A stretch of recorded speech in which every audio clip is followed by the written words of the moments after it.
Hello students. आज की इस वीडियो में हम बात करने जा रहे हैं बेसिक स्क्रिप्ट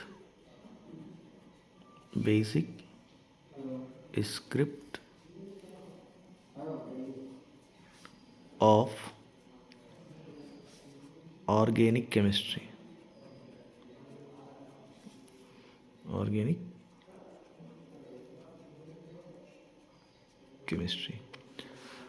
और इस वीडियो के एंड तक आप इस एबल हो जाओगे कि आपको क्लियर हो जाएगा कि कौन कौन से बेसिक चीज़ें हैं जो कि ऑर्गेनिक केमिस्ट्री में रिक्वायर्ड होते हैं उनके रिएक्शन मैकेनिज्म को कंप्लीट करने के लिए।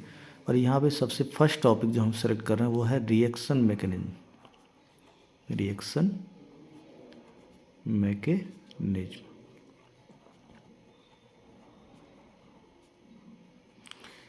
ओके, रिएक्शन मैकेनिज्म में सबसे पहले तो ये देखते हैं कि मैकेनिज्म क्या होता है और रिएक्शन क्या होता है। तो रिएक्शन के पर्पज़ पे क्लास 10th में हम लोगों ने ऑलरेडी पढ़ रखा है कि जो भी रिएक्शंस होते हैं वो केमिकल चेंज को रिप्रेजेंट करते हैं। Chemical change is represents by the help of chemical reaction. और केमिकल रिएक्शन में हमने ये पढ़ा था, we are knowing about chemical reaction. Chemical reactions are those which contain reactants and products.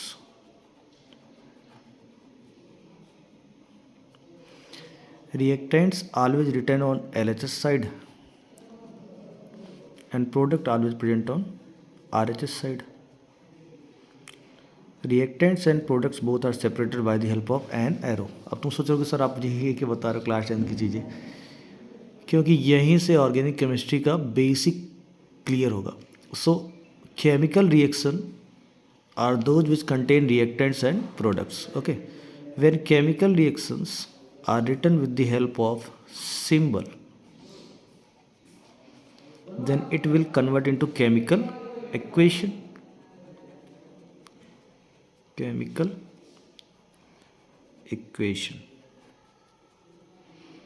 Okay, और इसी केमिकल इक्वेशन का जब हम step by step when we are study about chemical equation step by step, जब हम step to step deep study करते हैं chemical equation की, तो इस प्रोसेस को बोलते हैं मैकेनिज्म। सो आई होप अब तुमको समझ में आ गया कि रिएक्शन क्या है, जो कि मतलब रिएक्टेंट कंटेंट करता है या तो प्रोडक्ट्स। और मैकेनिज्म क्या हो गया कि केमिकल रिएक्शन को जब सिंबल के साथ रिप्रेजेंट कर दिया गया और उसकी स्टेप बाय स्टेप एनालिसिस की जाने लगी, तो as a result we get the mechanism. तो यहाँ पे क्या है, here we are going to discuss about the step by step chemical reaction. मतलब यहाँ पे रिएक्टेंट होगा तो रिएक्टेंट से प्रोडक्ट बनने के बाद, बनने से पहले जो बीच में स्टेप होगा उसको भी हमको यहाँ पे स्टडी करना है। क्लियर? अब देखो, जो केमिकल रिएक्शंस हैं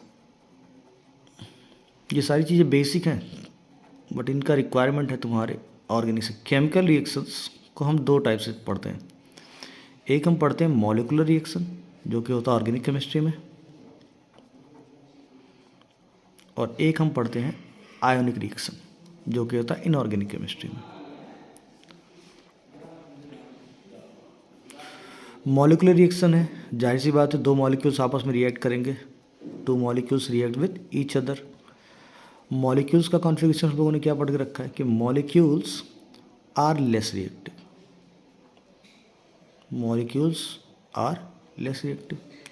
अब जाहिर सी बात है ये दोनों लेस रिएक्टिव है, तो यहाँ पे रिएक्शन कैसा होगा, स्लो।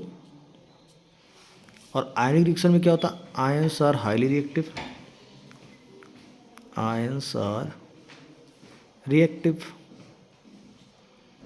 और रिएक्टिव होगा तो रिएक्शन कैसा होगा, फास्ट होगा। सो मॉलिकुलर रिएक्शन पूरा का पूरा हमको पढ़ना है किसमें, इन ऑर्गेनिक केमिस्ट्री में। और आयोनिक रिएक्शन के बारे में हम लोगों ने पढ़ा किसमें, इन ऑर्गेनिक केमिस्ट्री। तो ये भी क्वेश्चन उठता होगा कि क्या सर ऑर्गेनिक केमिस्ट्री के सारे रिएक्शन स्लो ही होते हैं? तो स्लो भी होते हैं या फिर उनमें कुछ कैटालिस्ट लगते हैं, उनकी रिएक्शन बढ़ती भी है। ठीक है, तो इट इज़ बेसिक। अब हम बात करेंगे रिएक्शन मैकेनिज्म में ऑर्गेनिक में कौन कौन से रिएजेंट यूज किए जाते हैं।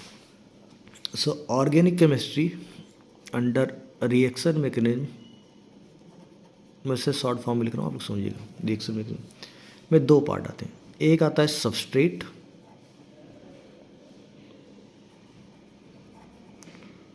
And other one is reagent. Okay, अब ये दोनों एकदम अलग हो गए। वहाँ रिएक्टेंट प्रोडक्ट था, लेकिन यहाँ पे कौन रिएक्ट करने आ रहा है, सबस्ट्रेट एंड रिएजेंट्स। सबस्ट्रेट वो होगा जिस पे रिएजेंट अटैक करेगा, ठीक है, और रिएजेंट वो होगा जो सबस्ट्रेट पे अटैक करेगा। इन दोनों के बारे में थोड़ा सा बेसिक इन्फॉर्मेशन की अगर बात करें, सो सबस्ट्रेट आर मोर स्टेबल, मतलब इसको झगड़ा नहीं करना है, आराम से एकदम स्टेबल। एंड अब कोई मोर स्टेबल होगा तो कैसा होगा, लेस रिएक्टिव होगा, झगड़ा ही नहीं करना इसको किसी से। अब कोई अगर जो लेस रिएक्टिव है तो उसकी एनर्जी भी कैसी होगी, लेस एनर्जी।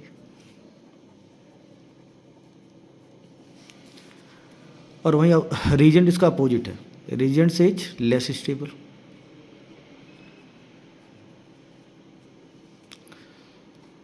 एनर्जी कैसी होगी, हाई एनर्जी।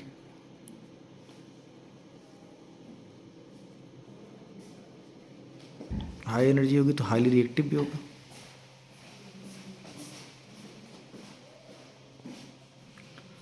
और हाईली रिएक्टिव होगा तो क्या करेगा, रिएक्शन को इनिशिएट करेगा।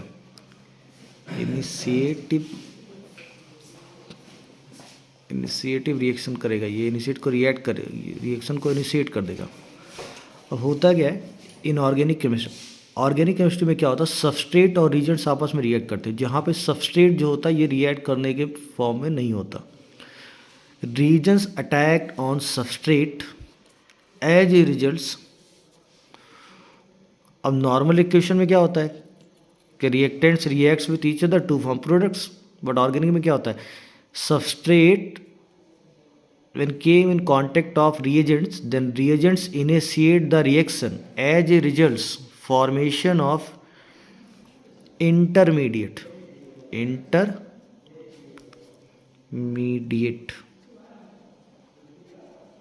अब कुछ लोग सोचेंगे सर आपने सीधा सीधा एरो करके क्यों नहीं बना दिया, तो उसका रीजन ये कि इंटरमीडिएट हैव हाई एनर्जी, और जब हाई एनर्जी होगा इसकी एनर्जी सबस्ट्रेट रिएजेंट्स और प्रोडक्ट सबसे ज़्यादा होती है। Intermediates have high energy. अब हाई एनर्जी होगी तो कैसा होगा, लेस स्टेबल होगा। लेस स्टेबल होगा तो सर्वाइव नहीं कर पाएगा बहुत ज़्यादा टाइम तक। तो सर्वाइव कैसे करेगा, survive for short period.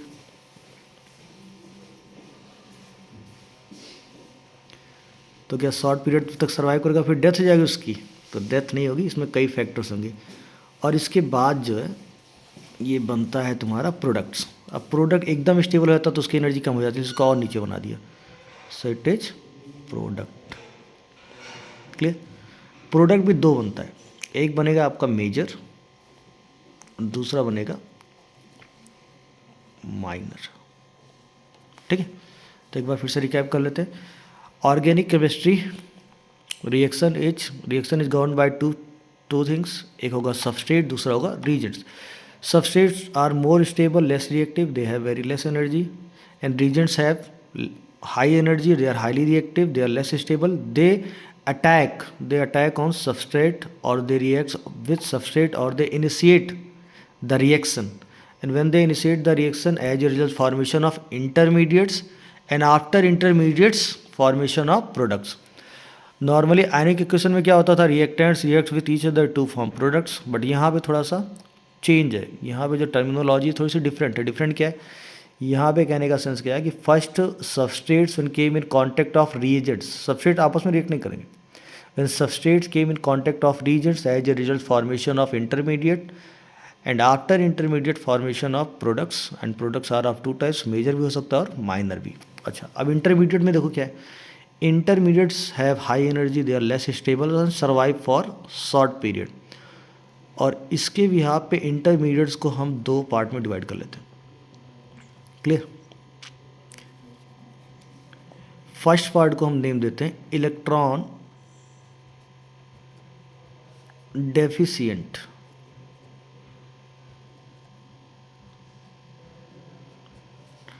And second को हम नाम देते हैं electron rich. Electron rich species या इलेक्ट्रॉन डेफिशिएंट स्पीसीज। अच्छा, अब बात चली किसकी? Organic chemistry. ऑर्गेनिक केमिस्ट्री में बात किसकी होती है? कार्बन की। अब सबको पता होगा कि कार्बन जो है ये फ्री फॉर्म में ही रहना पसंद करता है। कार्बन पे अगर कोई चार्ज पॉजिटिव आ जाए या नेगेटिव आ जाए तो इन दोनों फॉर्म में ये अपने आप को अनस्टेबल फील करता है, और ऐसी कंडीशन में जब ये अनस्टेबल खुद को फील करेगा तो इसके इलेक्ट्रॉन क्या करेंगे? मूव करेंगे। तो मूव करेंगे तो कुछ इफेक्ट्स भी हमको देखने को मिलेंगे। ठीक, तो अभी तो क्या है कि carbon always try to lived in free form. जैसे हम अगर जो ऐसे लिखते हैं CH4 मीथेन, तो ये स्टेबल है, अच्छा है पूरा। अगर हम इसको ऐसे लिख दें CH3 माइनस, तो ये कार्बन आयन हो गया, और ऐसे लिख दें CH3 प्लस, ये वैकेंट, तो ये कार्बोकेटायन हो गया। तो इन दोनों फेज में कार्बन क्या है? अनस्टेबल है। कार्बन स्टेबल किस फॉर्म में? इस फॉर्म में। तो कार्बन हमेशा अपने आप को क्या खोजना चाहता है? स्टेबल। तो यहाँ पे क्या है? कार्बन अनस्टेबल है, और अनस्टेबल इसलिए क्या होगा? हाई एनर्जी होगी, लेस स्टेबल होगा, और सर्वाइव करेगा ओनली शॉर्ट पीरियड में। सो इलेक्ट्रॉन डेफिशिएंट स्पीसीज कौन कौन से हैं?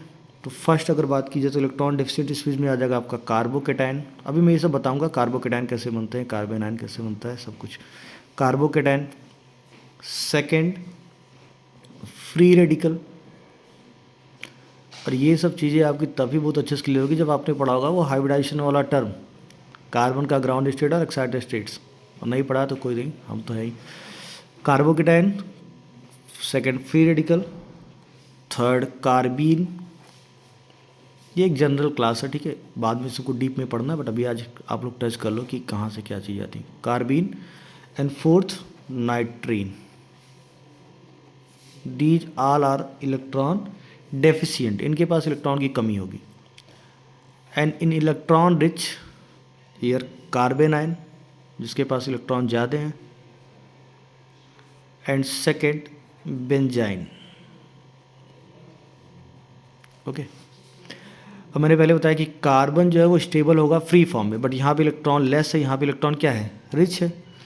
तो अब इसको स्टेबल करने के लिए, इसको जिंदा रखने के लिए हम लोग क्या करेंगे? इलेक्ट्रॉन का मूवमेंट कराएंगे कि जो कम वाला है उसको इलेक्ट्रॉन मिल जाए, जिसके पास ज़्यादा है उसका इलेक्ट्रॉन क्या हो जाए? बाहर चला जाए, और वो किस फॉर्म में आ जाए? स्टेबल फॉर्म में आ जाए। और जब इलेक्ट्रॉन का मूवमेंट कराएंगे तो हमको अलग अलग इफेक्ट देखने को मिलेंगे, जैसे inductive effect. These all effects are created by the movement of electron. Inductive effect. Second, hyperconjugation. इसको एक एक करके बाद में पढ़ेंगे, बट अभी समझ लेते हैं क्यों ये होता है। थर्ड यहीं पे देखते हैं, इस पे इसका पढ़ रहा है। थर्ड देख लेते हैं रेजोनेंस। रेजोनेंस पढ़ा है सब लोगों ने। एक डांसिंग रेजोनेंस भी होता है, उसका भी यहाँ पे जिक्र करेंगे थोड़ा सा। रेजोनेंस एंड द लास्ट, इसके बाद फिर electromeric effect. Electromeric effect. Okay, so these all are the intro part of reaction mechanism. Reaction mechanism of organic compounds contains substrate, reagents. Reagents attack on substrate as a result formation of intermediates. Intermediate की energy high होगी, less stable होगा, बहुत कम time तो survive करेगा। क्यों? क्योंकि carbon हमेशा stable form में रहना चाहता है, ठीक है। और जब ये स्टेबल फॉर्म में नहीं है तो कैसा है? या तो इलेक्ट्रॉन डेफिशिएंट है या तो इलेक्ट्रॉन रिच है। जब डेफिशिएंट होगा तो कुछ अलग अलग नेम देंगे हम, जैसे कार्बोकेटायन, फ्री रेडिकल, कार्बीन, नाइट्रीन। और जब रिच होगा तो क्या देंगे? Carbon ion and benzene. और इनको स्टेबल करने के लिए इलेक्ट्रॉन का मूवमेंट करेंगे, और जब इलेक्ट्रॉन का मूवमेंट करेंगे तो क्या कुछ इफेक्ट्स मिलेंगे? कौन कौन से? Inductive effect, hyper conjugation, resonance and electromeric effect. अब इन सब चीज़ों को एक एक करके डीप में एक्सप्लेन करेंगे in another video. Okay students, so for today only this much. मिलते हैं नेक्स्ट वीडियो में विथ नेक्स्ट टॉपिक, और वहाँ पे हर एक चीज़ की, जैसे कार्बोकेटायन क्या क्यों बनता है, फ्री रेडिकल क्यों बनता है, कार्बन क्यों बनता है, नाइट्रीन क्यों बनता है, और सब चीज़ों को एक एक करके डीप पे पढ़ेंगे। So for today only this much. मिलते हैं नेक्स्ट वीडियो में। Okay bye.